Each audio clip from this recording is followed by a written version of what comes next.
are gathered here this morning as part of a cleanup operation in Isipingo. This is the beginning of a sustained campaign to clean up Isipingo, deal with all infringements of bylaws from city health, land use, building control, informal trade, and so on. We want to bring order to Isipingo. And this is what we are basically doing here in an integrated fashion with all city departments participating here.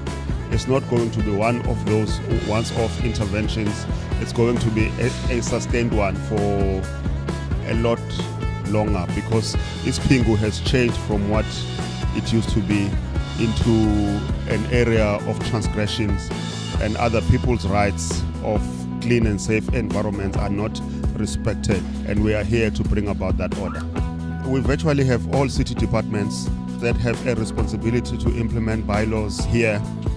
This particular property, there's several transgressions. The first one is building inspected, where they've erected an illegal carport, and that needs to be regularized. The main bone of contention on this one is the change of usage.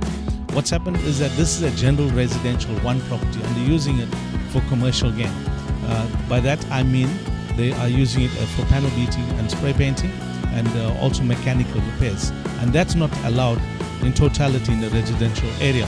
So it won't be approvable. Even if plans are submitted, if special consent is submitted, it won't be approved because of the nature of the property that it's zoned in.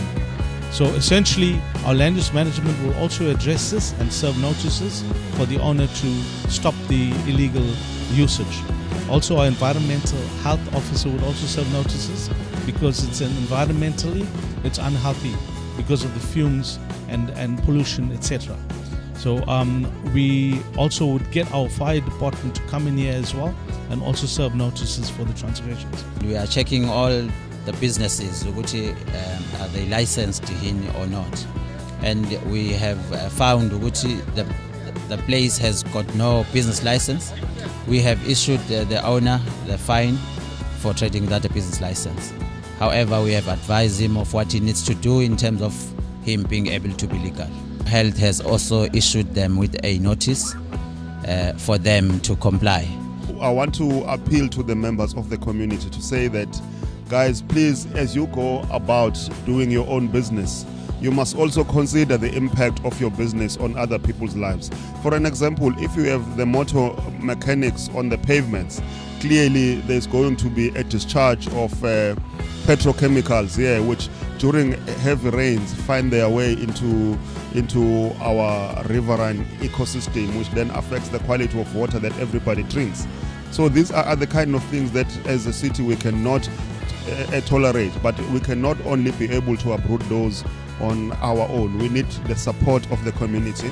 The city spends a lot of money on infrastructure, these pavements, these stormwater infrastructure, the wastewater manhole and stuff like that. If you drive around Isipingo, you will realize that virtually all those things are damaged.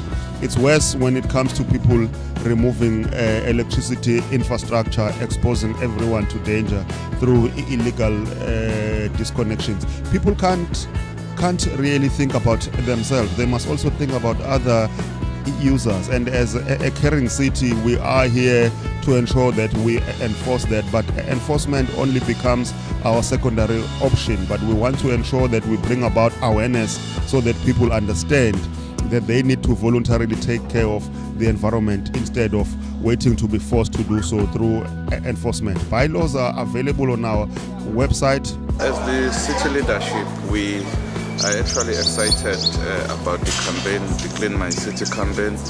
I have met with a number of volunteers. I was encouraged by the way in which volunteers are committed to this campaign. I'm really excited that a lot of good will come out of it. So we are going to enhance our presence in Isipingo forever, to make sure that we manage that. And we are going to replicate this model to other areas. I think it's the commitment of management, commitment of the political leadership that is pushing us, and is the desire to make our people have a clean environment that is pushing us. And we shall ensure that we don't fail them. We can't do it alone. There is need for partnership from the community, from other business units, from other government departments. So we are going to engage them, and we believe together we'll be able to have a sustainable solutions to the cleanliness of Durban.